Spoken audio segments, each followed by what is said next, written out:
Thank you for joining Wars of the Roses. And this is Discalceation, Rite, from the Encyclopedia of Freemasonry by Albert G. Mackey.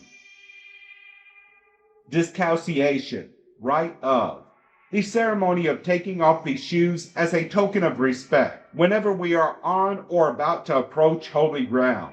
It is referred to in Exodus 3:5, where the angel of the Lord at the burning bush exclaims to Moses, "Draw not nigh hither, put off thy shoes from off thy feet, for the place whereon thou standest is holy ground." It is again mentioned in Joshua 5:15 in the following words, "And the captain of the Lord's host said unto Joshua, Loose thy shoe from off thy foot, for the place whereon thou standest is holy ground." And lastly, it is alluded to in the injunction given in Ecclesiastes 1, "Keep thy foot when thou goest to the house of God." The rite, in fact, always was and still is used among the Jews and other Oriental nations when entering their temples and other sacred edifices.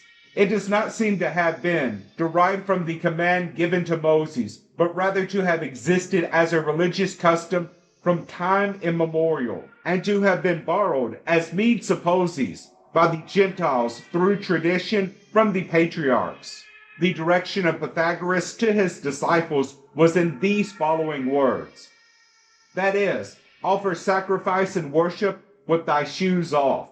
Justin Martyr says that those who came to worship in the sanctuaries and temples of the Gentiles were commanded by their priests to put off their shoes. Drusus, in his notes on the book of Joshua, says that among most of the Eastern nations, it was a pious duty to tread the pavement of the temple with unshod feet. Maimonides, the great explorer of the Jewish law, asserts that it was not lawful for a man to come into the mountain of God's house with his shoes on his feet, or with his staff, or in his working garments, or with dust on his feet. Rabbi Solomon, commenting on the commandment in Leviticus 19:30, "Ye shall reverence my sanctuary," makes the same remark in relation to this custom. On this subject, Oliver observes, "Now the act of going with naked feet was always considered a token of humility and reverence, and the priest in the temple worship always officiated with feet uncovered, although it was frequently injurious to their health."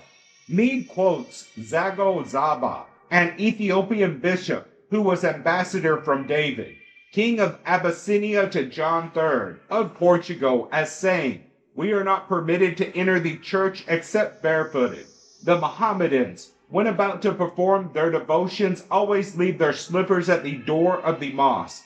The Druids practiced the same custom whenever they celebrated their sacred rites, and the ancient Peruvians are said always to have left their shoes at the porch when they entered the magnificent temple consecrated to the worship of the sun. Adam Clarke thinks that the custom of worshiping the deity barefooted was so general among all the nations of antiquity that he assigns it as one of his 13 proofs that the whole human race have been derived from one family.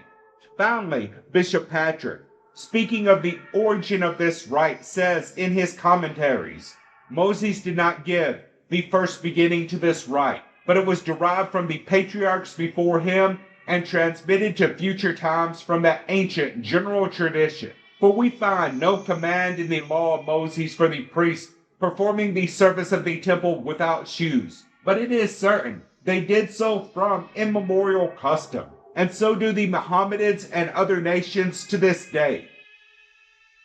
Thank you for watching, and please don't forget to share, like, subscribe, and comment. And if you can, please consider donating to Wars of the Roses.